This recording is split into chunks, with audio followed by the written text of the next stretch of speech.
మరి అయ్యప్ప దీక్ష తీసుకున్న వారు వాళ్ళ యొక్క దినచర్య ఏ విధంగా మొదలవుతుంది? అంటే బ్రహ్మముహూర్తంలో లేచి స్నానం చేయడం, పూజ చేయడం, వీటి వెనుకున్నటువంటి రహస్యం ఏమిటి? వీటి వెనుకున్న రహస్యం అంటే ఇదివరకు ఇప్పటికీ చాలా తేడా ఉందమ్మా. ఇదివరకు నదులకు వెళ్ళేవాళ్ళు, గోదావరికి వెళ్ళేవారు, కృష్ణానదికి వెళ్ళేవారు. ఇప్పుడు హైదరాబాదు, తెలంగాణ ఏరియాలో మనకు అవి లేవు, మూసిన తప్ప ఇంకేమీ లేదు. ఇక్కడ మనం బకెట్లో నీళ్ళు పెట్టుకోవటం, గంగే చెమిన చేవని వేసుకోవటం, స్నానం చేయటం, తర్వాత మనం భూసేనది కూడా నీళ్లు చల్లుకొని పడుకోవాలి, భూమి శుద్ధి చేసుకోవాలి. ఎందుకంటే మీరు వచ్చి నడిచేసి వెళ్ళిపోతారు, తర్వాత ఈయన వచ్చి పడుకోవాలంటే భూమి శుద్ధి చేసుకోవాలి, నీట్గా ఉండాలి. ఏ విధంగా కోరికలు ఉండకూడదు. ఎవరికి ఆకేసినా మనం మాలేసుకున్నామంటే ఎవరైనా ఫోన్ చేసినప్పుడు స్వామి బాగున్నారా అన్నప్పుడు వాడు మాల వేసుకోలేదు అని అంటే ఎరా బాగున్నావా అని అంటాడు. స్వామి బాగున్నాను స్వామి, నేను అయ్యప్ప స్వామి మాల వేసుకొని ఉన్నప్పుడు అప్పటి నుంచి స్వరం మారుతూ ఉంటుంది. పవన్ అనేది పోయి స్వామి, ఆ స్వామి పవన్ అనేది మొత్తం తీసేస్తాడు, తీసి స్వామిగా ఉండిపోతాడు. స్వామి ఇచ్చిందేంటి? తత్వమసి. తత్వమసి అంటే నా మాల వేసుకున్నావు కాబట్టి నా పేరు నీకు వచ్చింది. తత్వమసి అంటే అర్థం, తత్వమసికి అర్థం అది. దినచర్యల్లో స్వామి మనకి ఇచ్చింది తత్వమసి. నువ్వు నా మాల వేసుకున్నావు కాబట్టి నువ్వు నేను, నేను నువ్వు ఒకటి. ఓకే. ఆ శనిగాడిని అయ్యప్ప స్వామి కోరుకున్నది ఏంటంటే, నా భక్తులు ఎంతో బాధపడుతున్నారు, రాహు కేతు శని దోషాలతో బాధపడుతున్నారు.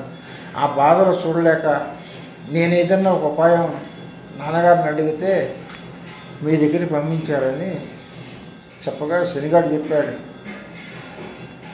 పూజైనం, చల్లని నీళ్ళు స్నానం, నల్లని వస్త్రం నాది, నల్ల నువ్వులు, నల్లని వస్త్రం, నూనెతో దీపాలు, నేతి దీపాలు, ఎక్కడ ఉంటే అక్కడికి నేను రాను, కాలుకు చెప్పేయకూడదు, అబద్ధాలు ఆడకూడదు, మీరు నీట్గా ఉండండి, నేను అన్నీ ఇస్తా అని శనిగాడు అయ్యప్పకు చెప్పగానే అయ్యప్ప దీక్షలో ఉన్నవాడు తల్లిదండ్రులతో చెప్పాడు, నా రాజ్యం నేను వెళ్ళిపోతున్నాను, నేను బాణం వేస్తున్నానని చెప్పేసి స్వామి ఇలా బాణం వదలగానే శబరిమలలో పడింది అదండి.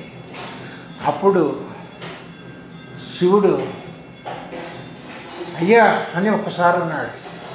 పార్వతి అప్పా అని అంతే కదా, మరి బాణం వేసి అక్కడ కూర్చున్నాడు అంటే ఇంకా రావడానికి ఉండదు.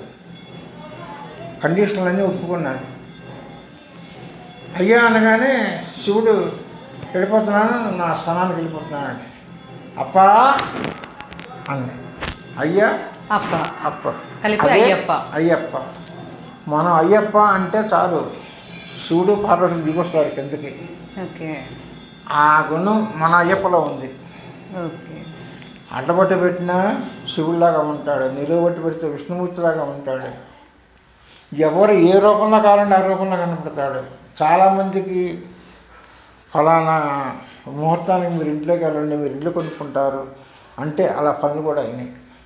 మనది ఇరుముడి ఇదివరకు పద్ధతమ్మా, తల్లి తండ్రి, అన్నగారు వదిన గారు, చెల్లెలు, ఇలా చిన్న ఫ్యామిలీ ఉండేది. చిన్న ఫ్యామిలీ వాళ్ళు వచ్చినప్పుడు పావు కిలో బియ్యం తల్లి తండ్రి తీసుకొచ్చేవారు, ఇంకెవరు తెచ్చేవారు కాదు. మా అబ్బాయి శబరిమల వెళ్తున్నాడు, అయ్యప్ప అయ్యాడు, ఇరుముడి కట్టుకొని పోతున్నాడు, రండి బియ్యం ఎదురుగా. ఆ పావు కిలో బియ్యంలో అందరూ కూడా చిట్టుకుడు రూపాయి పావాల దక్షిణ, చిట్టుకడి బియ్యం దాంట్లో వేసేవారు. దేనికి వేసేవారు అంటే శబరిమల వెళ్ళి రావటానికి ట్రైన్కి 3 రోజులు పడుతుంది.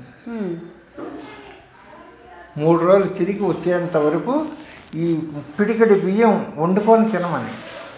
ఓకే. ఇరుములలో వేసిన బియ్యం వండుకుని తినడం కోసం. ఇరుములలో వేసే బియ్యం మిరియాలు, జీలకర్ర, నెయ్యి, పట్టు పొంగలి, బెల్లం మొక్క ఉంటుంది. ఈ 3 పిడికిలు బియ్యం రోజుకు పిడికడి బియ్యం వండుకొని బరువును తగ్గించుకోవాలి. అయ్యప్ప వేడుకునేది ఏంటి? వీళ్ళు బరువు పెంచారు. ఈ బరువును తగ్గించుకుంటూ రోజుకి పిడికెడు బియ్యం వండుకో, పెసరపప్పు వేసి బెల్లం మొక్క వేస్తే నెయ్యి వేసి వండుకో, ఎరుముడికి ఆరోగ్యం పెట్టు, అయిపోయి పెట్టు, అది నువ్వు తిను, మళ్ళీ బయలుదేరు. అట్లా 3 రోజులకు 3 పిడికెలు బియ్యం. ఇదే అందులో ఉన్న ప్రమాణం. ఇప్పుడు అలా కాదమ్మా, 4 కిలోలు 5 కిలోలు తీసుకొచ్చి చీరముళ్ళు మోపించేస్తున్నారు. ఈ బరువు అంతా వాడు నెత్తి మీద ఎత్తేస్తున్నారు. తిరిగి వచ్చినాక ఆ బరువు వాడు అనుభవిస్తున్నాడు. అలా కాదని చెప్పినా ఇదే సెక్షన్ అయితే లేదు. ఇప్పుడు ఎవరు వినట్లేదా? ఎవరు వింటలేదు. సో ఇరుముళ్ళలో తల్లి తండ్రి మాత్రమే బియ్యం వేయాలంటారు. తల్లి తండ్రి ఆ గోత్రికులు, తల్లి తండ్రి తమ్ముడు అన్న ఫ్యామిలీకి సంబంధించి ఆ ఫ్యామిలీ వరకే. ప్రతిమ వాళ్ళు వస్తారు కానీ చూస్తారు అంతే. మేమేం చెప్తామంటే చిల్లర పైసలు కూడా వేయద్దంటాం. పేపర్ రూపాయన 100 రూపాయలు, 500, 1000 రూపాయలు కాగితాలు వేయండి, తేలిగ్గా పంపండి, బరువు లేకుండా. అంటే అసలు వాళ్ళు ఇంటరు. పూర్వం పద్ధతి ఇప్పుడు పద్ధతికి చాలా తేడా ఉంది, శాస్త్ర తేడా ఉంది, చాలా తేడా ఉంది.